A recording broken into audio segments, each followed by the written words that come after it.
Hi viewers, welcome to our channel.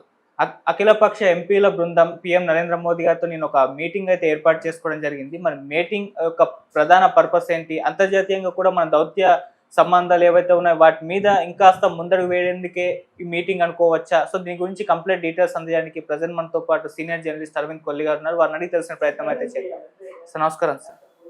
Sir మరి ఈ meeting లో అంటే అఖిలపక్ష బృందం ఎవరెవరు ఉన్నారు? ఆపరేషన్ సింధూర్ నేపథ్యంలో భారత్ని అప్రతిష్ట పాలు చేయడానికి ప్రపంచవ్యాప్తంగా కొన్ని దేశాలు ప్రయత్నిస్తున్న నేపథ్యంలో భారత్ ఆపరేషన్ సింధూర్ దాకా ఎందుకు వెళ్ళింది, అదే సందర్భంలో తర్వాత కాల్పుల విరమణ ఎందుకు ముందుకు వచ్చింది అనే విషయాల్లో ఆ వైరుధ్యాన్ని ప్రపంచ దేశాలకి వివరించటం కోసం ఒక 7 బృందాలు వెళ్ళినాయి. విచిత్రం ఏంటంటే ఆ 7 బృందాల్లో కేవలం బీజేపీ లీడ్ చేసిన వాళ్ళల్లో బీజేపీ నుంచి 2 ఉన్నారు. ఎన్సీపీ ఉన్నారు, శివసేన ఉన్నారు, కాంగ్రెస్ శశి థరూర్ కూడా ఉన్నారు. శశి థరూర్కి సంబంధించిన విషయం ఏంటంటే శశి థరూర్ని ప్రధాన దేశాలకు పంపించారు. ఇప్పుడు ఒకటి గుర్తుపెట్టుకోవాలి, శశి థరూర్ కాంగ్రెస్ ఎంపీగా మాత్రమే కాకుండా అసలు భారతదేశ రాజకీయాలు రాకముందు శశి థరూర్ ఐక్యరాజ్య సమితి వేదికగా ఒక అంతర్జాతీయ డిప్లొమాట్గా ఉండేవారు. ఆయనకున్నటువంటి ఎక్స్పీరియన్స్ మొత్తాన్ని దీనికి వాడే క్రమంలో చాలా అద్భుతమైనటువంటి టీం లీడ్ చేశారంటూ ప్రధాని స్వయంగా అభినందించిన పరిస్థితి ఉంది. తర్వాత జేడి వాన్స్ అమెరికా ఉపాధ్యక్షుడు కూడా I had a pleasant meeting with mister Tharoor and he's team. I got a clarity about Indian diplomatic relations with other countries as well as Indian participation in maintaining world peace అనే word వాడారు. అర్థం ఏంటి, మన వాళ్ళు కరెక్ట్గా సక్రమంగా పనిచేశారనేది అర్థం. అంటే ప్రతిపక్ష పార్టీలకి సంబంధించినటువంటి వాళ్ళని లీడ్ తీసుకోవటం అనే దాంట్లో అసలు ఈ ట్రెండ్ మొదలుపెట్టింది పివి నరసింహారావు అని చెప్పాలి. పివి నరసింహారావు అప్పట్లో అంతర్జాతీయ వేదిక ఐక్యరాజ్య సమితి మీద ఐక్యరాజ్య సమితి వేదికగా భారత్ అభిప్రాయాన్ని, భారత దౌత్య విధానాన్ని చెప్పాలి అనేటటువంటి క్రమంలో మీరు ఒక విషయం మర్చిపోవాలి, అంతకుముందు ఎక్స్టర్నల్ అఫైర్స్ మినిస్టర్గా పివి నరసింహారావు ఉన్నారు. గతంలో పివి నరసింహారావు పోషించినటువంటి పాత్రని తాను ప్రధానిగా ఉన్నగా వాజ్పేయిని పోషించమని రిక్వెస్ట్ చేశారు. వాజ్పేయి వెళ్ళారు. అదే సందర్భంలో వాజ్పేయికి సంబంధించినటువంటి ఆ హిస్టారికల్ స్పీచ్ ఏదైతే ఉందో అది అంటే వివిధ దేశాల్లో యాక్సెప్టెన్స్ వచ్చింది, వివిధ దేశాల్లో అప్రిషియేషన్ వచ్చింది. ఇవాటికి మర్చిపోలేని అంటే దౌత్యకు సంబంధించి అంటే ఐఎఫ్ఎస్ ఇండియన్ ఫారిన్ సర్వీసెస్ విద్యార్థులకి అదొక పాఠంగా కూడా చెప్తారు ఇప్పటికి. అంటే ఒక ప్రతిపక్ష నాయకుడు ప్రభుత్వాన్ని రిప్రజెంట్ చేస్తూ, దేశాన్ని రిప్రజెంట్ చేస్తూ మాట్లాడినటువంటి మాటలు అదే సందర్భంలో భారతదేశ ఆర్థిక విధానాన్ని, భారతదేశం అన్నిటికన్నా ముఖ్యంగా దౌత్య విధానాన్ని, విదేశాంగ విధానాన్ని చాలా స్పష్టంగా చెప్తూ అందులో భాగంగా అమెరికాతో సహా ఇతర దేశాలతోటి భారత్ ఏ రకమైనటువంటి వాణిజ్య వ్యాపార సంబంధాలు పెంచుకోబోతుంది, భారత్ ఆర్థిక విధానాలు ఏంటి అనే విషయాన్ని కూడా చాలా స్పష్టంగా చెప్పారనేది ఆయన మీద ఉన్నటువంటి ప్రశంస.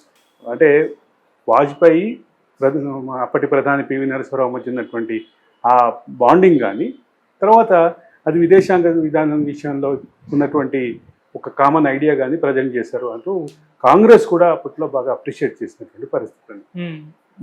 దాన్ని పాటిస్తూ ఇప్పుడు మోడీ ఒక 7 బృందాలను పంపిస్తే 7 బృందాల్లో 5 బృందాలకి నాయకత్వం వహించే బాధ్యత సుప్రియా సూలే కానీ, మన డిఎంకే ఎంపీ కనిమొళి కానీ, ఇట్లా 7గురిలో 5గురు నాన్ కాంగ్రెస్ మనుషులు ఉండటం, నాన్ బీజేపీ మనుషులు ఉండటం గమనించాలి.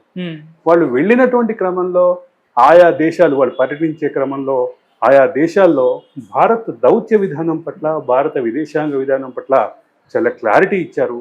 ఇవ్వటంతో పాటు భారత్ యొక్క అంటే గతంలో ఉన్నటువంటి విదేశాంగ విధానం కానీ, అలీన విధానం కానీ, వీటన్నిటి నేపథ్యం, వాటి ఫలితాలు ప్రపంచంలో ఎక్కడ యుద్ధం వచ్చినా ఆ యుద్ధం సమసిపోవడానికి, యుద్ధం విరమడానికి ముందుండేటటువంటి భారత్ ఈరోజు ఎందుకు యుద్ధంలో దిగింది, స్వల్పకాలమైనప్పటికీ ఆ యుద్ధాన్ని ఎందుకు చేసింది, ఎందుకు చేయటం ద్వారా వచ్చినటువంటి ఫలితం ఏంటి, ప్రపంచానికి ఉగ్రవాదం బెడదని తగ్గించడానికి ఒక ముందడుగుగా చూపించేటటువంటి క్రమంలో కూడా ఇదంతా జరిగినటువంటి విషయం.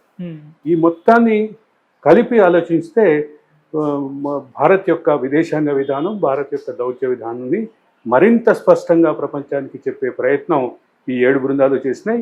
7 బృందాలు చేయడంతో పాటు 7 బృందాల్లో పార్టిసిపేట్ చేసినటువంటి 55-56 మంది ఎంపీలు వీళ్ళందరూ కూడా చాలా స్పష్టంగా ఈ బృందంలో ఉన్నటువంటి సభ్యులు కానీ, ఆ బృందాలకు నాయకత్వం వహించినటువంటి నాయకులు కానీ చాలా ఒక వాళ్ళకి ఇచ్చినటువంటి పని సరిగ్గా ఎగ్జిక్యూట్ చేశారంటూ నిన్న మోడీ అభినందించినటువంటి విషయం కూడా గమనించాలి.